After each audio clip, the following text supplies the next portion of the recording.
Si Dagang Bayan at si Dagang Bukid. May dalawang dagang magkaibigan, sina Dagang Bayan at Dagang Bukid. Magkalayo ang kanilang mga tirahan, subalit patuloy pa rin ang kanilang pagkakaibigan.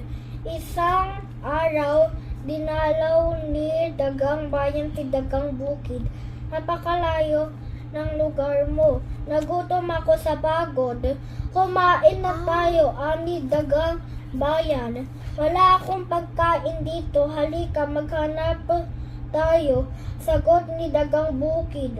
Ano, maghanap pa tayo?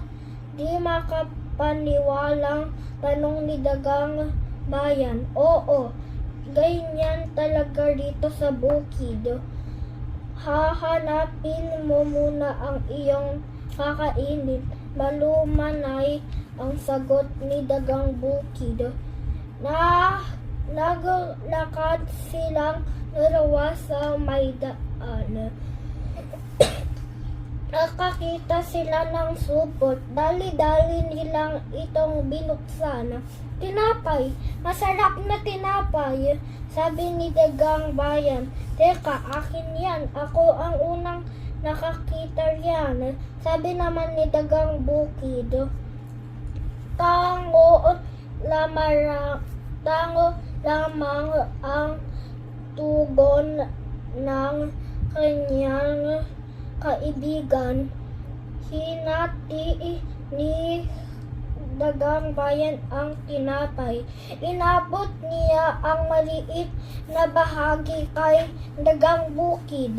Naku, hindi pantay ang pagkakahati mo. Reklamo ni Dagang Bukid.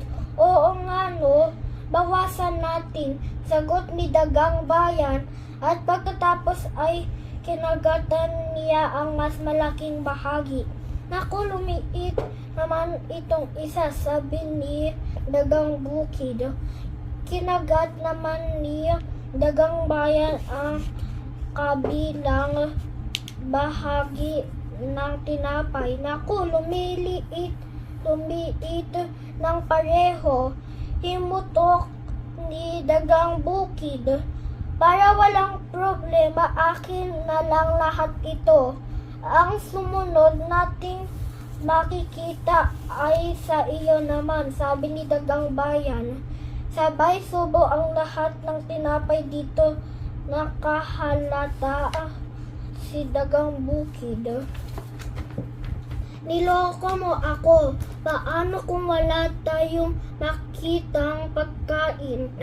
Paggalit niya ang wika kay Dagang Bayan. Dahil dito, nag-away ang magkaibigan daga. At ang kanilang pagkakaibigan ay tuluyang naglaho.